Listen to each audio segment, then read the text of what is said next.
I don't think Zizek qualifies to be kitsch in the sense that he mentions with respect to the composer Tchaikovsky, in the sense that Tchaikovsky knew that the kind of music of earlier generations was over, but he consciously chose to continue to compose music in a style which was no longer timely, as though to use the language of the past. Every generation regards some language as old-fashioned. On the other side, Zizek says, in his explication of Hegel, there is this revolutionary new thing which presents itself as old-fashioned. This general theme is held by a great many 19th century thinkers, and I've encountered it in various and sundry literature. But I think Zizek is simply naive of the end of philosophy,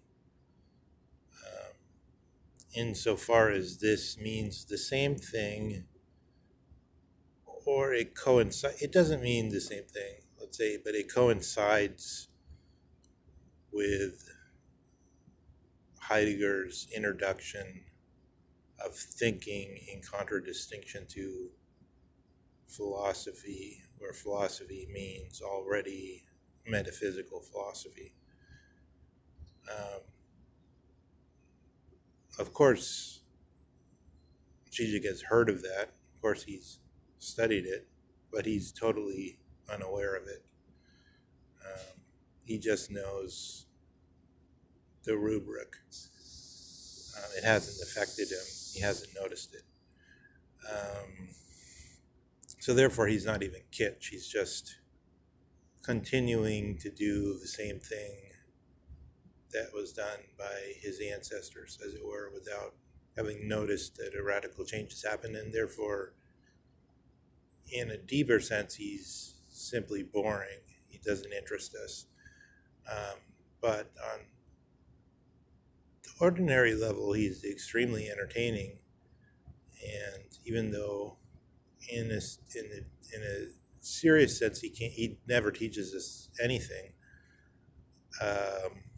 I've been listening to his 9-hour lecture series on Hegel, which, from what I gather from certain comments in the series itself, was probably an EGS, European Graduate School course. The students seem advanced. Their questions are sophisticated. One gross error that Zizek makes, which gives an opportunity to touch on where Heidegger is this question of what he calls the infinite judgment in Kant. So Kant makes a distinction between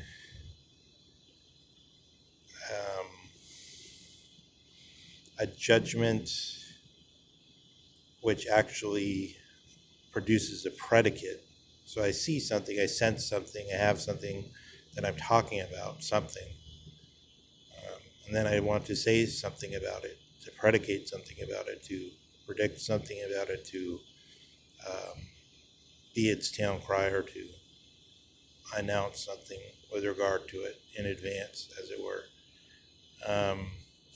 if I speak then of being,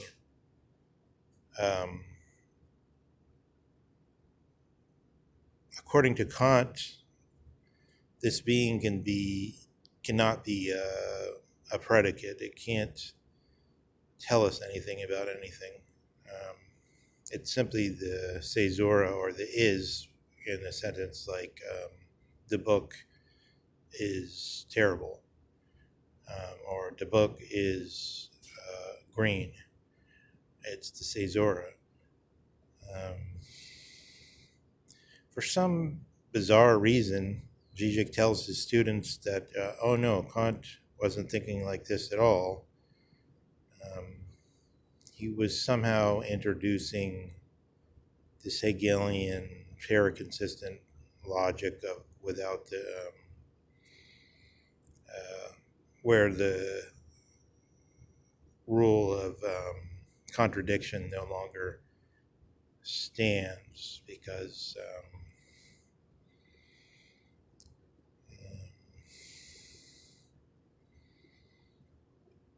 one can follow a certain circuit such that in negating something, I don't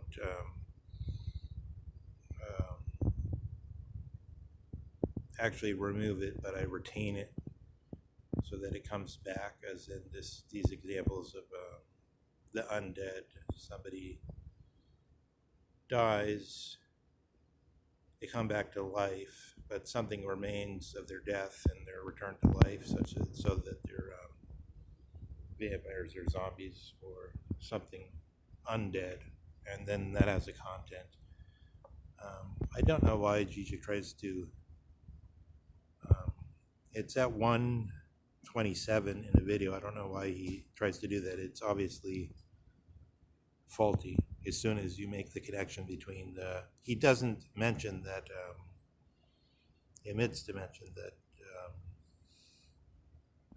the infinite judgment, obviously by that Kant intends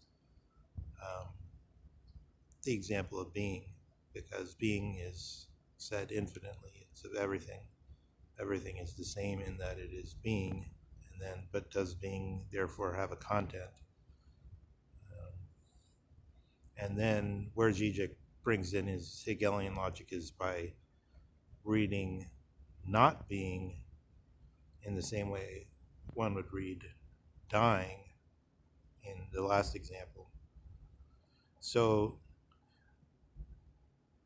with Heidegger, not being is identified as something present or ontic. You see, when we say something is not being, it's still something we're aware of. It's still something we're treating. The not being, the absence, is something we're treating as present. So you do have that in Heidegger's analysis, when Heidegger speaks of, say, somebody waiting for the train to come, in the famous example about the different kinds of boredom. The train is not there. It's not being, it's absent.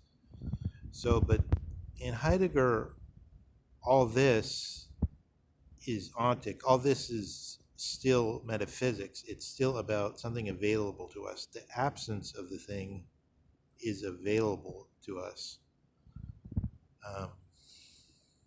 In this sense, the whole of Hegel, we can see the whole of Hegel, this move from primitive immersion into the light of wonder or philosophy, which could be understood. Epictetus understands the beginning of philosophy different than does Aristotle, and Aristotle slightly different than Plato. But in any case, the rising of the eyes, Heidegger says it, to give an exact phrase, the raising of the eyes of, I think he says Anaximander, maybe he says Thales.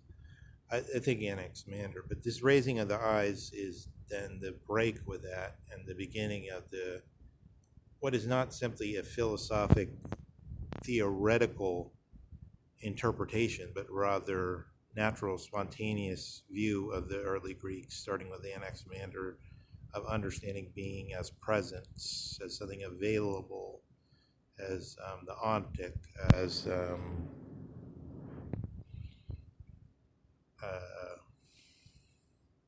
object. The object of an eye, so far as the eye is this eye, which is later revealed in Hume and others to be something, just a name for a contentless, something contentless. Once you fill in the content, then you know what the eye names, filling it in with concrete details, phenomenological details, emotions, or sense, the consciousness of sense data. Following this whole circuit, we never get to how Heidegger understands Dasein.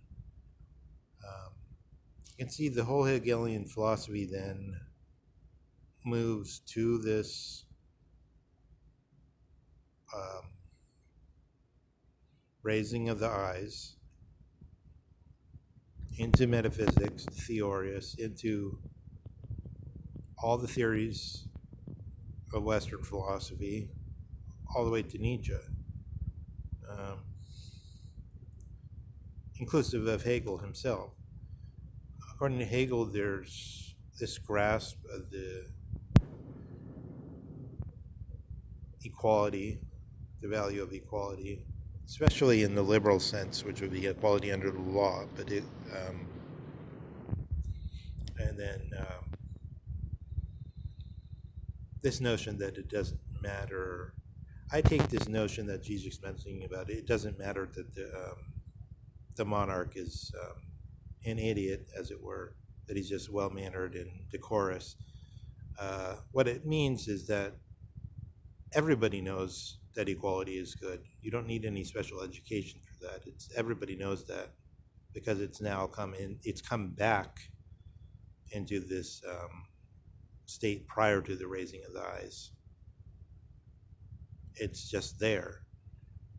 That's basically what Hegel means, and it's actually true. So, but then the problem is, as I mentioned before, we don't actually, how we interpret equality still changes, and then also there's the problem of the practical means of producing the situation where that common sense idea has now been institutionalized and brought into the workings of the society and so forth. So therefore, you don't need this communist or Chomskyan break where you go, where the government withers and then it's replaced by just, as it were, the natural goodwill of human beings amongst themselves. You don't need that in Hegel. But again, all this never reaches the Dasein concept, and it never really reaches the end of philosophy. It never realizes that, and it never realizes what Nietzsche brings to light, which is that these interpretations of the world, even in the deepest Hegelian sense, even in the sense of equality, a high principle, the principle of justice itself in Hegel, even in this sense, they keep rotating around. There's more and more of them. It's not that any of them are false, but there's just more will be discovered, more will be discovered, more will be discovered. This is the essence of metaphysics. It's